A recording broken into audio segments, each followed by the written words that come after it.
Well, I'm back on. It was a couple weeks ago, last time I sent you a message, but it couldn't be helped. My router decided to go belly up on me. But all is good now, and I'm very grateful. I've got a brand new one. AT&T sent me one right away, and so here we are. So I'm going to backpedal and I'm going to catch up far as, the things that have been happening or the things that I had intended on saying to you.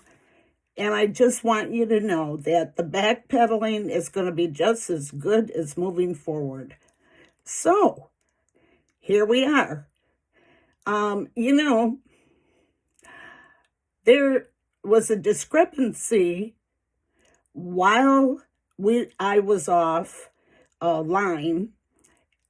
A discrepancy had gone on, and it was with my husband and people that he knew kept on asking him why. Well, no, actually the first question was, did you break your arm? And then if he said no, they wanted to know, then why is Judy posting it online? And they just kept it up. And, unfortunately, he may be related to some of them and may not. We're going to just leave that one alone.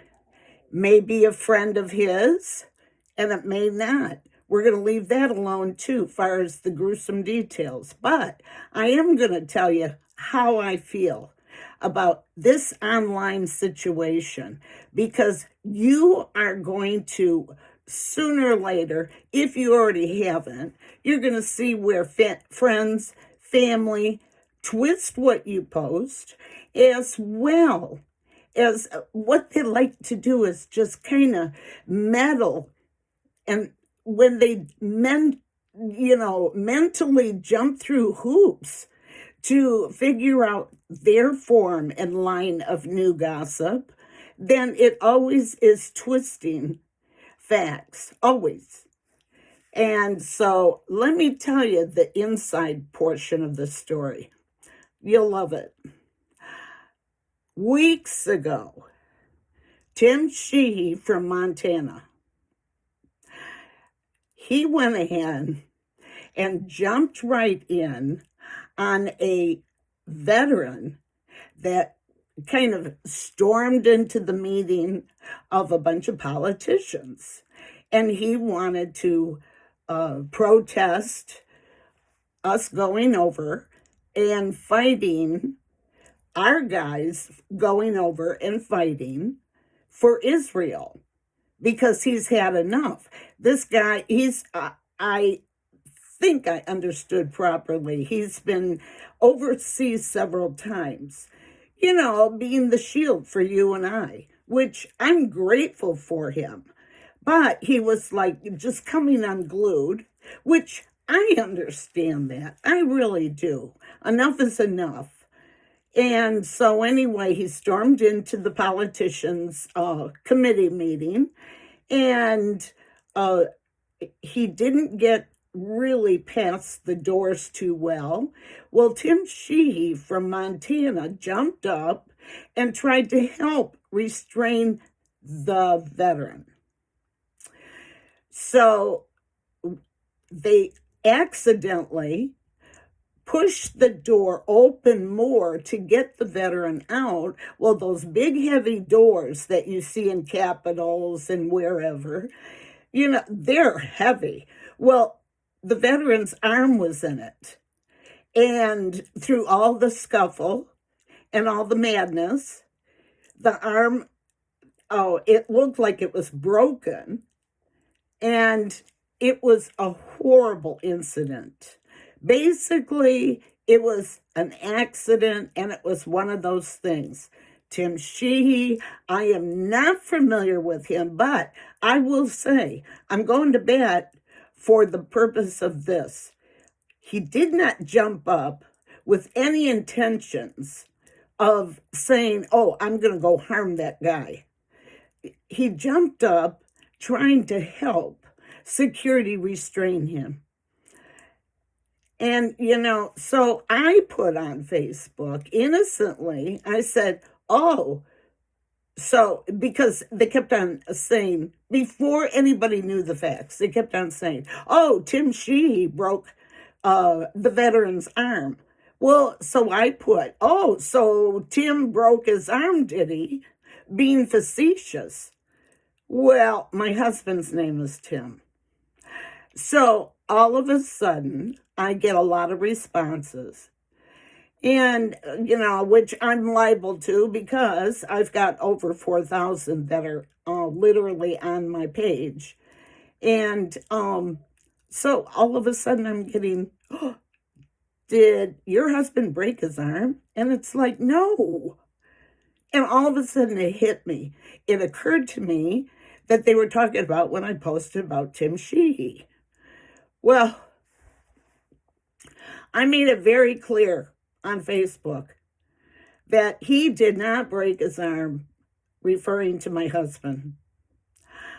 And normally you've got to really know who we are because I never call my husband by his name. I call him homie.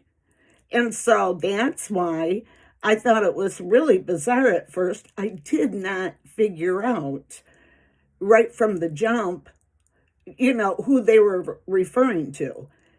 So make a long story short, this stupid crap, because of the rumor mill, they circulate it through the family, not my family.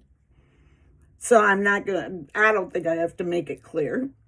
And that's how moronic people are. If they would have, and you know what, learn from this too. Even though if you're innocent, that's good, but just learn from it as well. When somebody makes a statement and they're on the verge of being vague deliberately, read through the comments because you'll 99 and 9/10 of the time, you are going to see where they give more of an explanation. So through my comments, it was obvious that if you were willing to read, then you would have realized that it was Tim Sheehy I was referring to, and it certainly wasn't close to home. So anyway, God bless the gossipers because they sure know how to stir the pot. So that's basically all I have to say for that. And you know what? If I put something on Facebook or any of the other social medias that I'm on, because I'm on several, but if I ever put something on and you're in question, don't go behind my back asking about me. You ask me. And I suggest that anybody should follow this rule. It's kind of like proof that you're mature. And it's also proof of saying, I really care. I'm not here to gossip if I want to find out. Some people want to gossip about info, and some people really care. So thank you for the ones that thought it was homey. And thank you, a big heap, for the ones that are the gossipers, and you know who you are.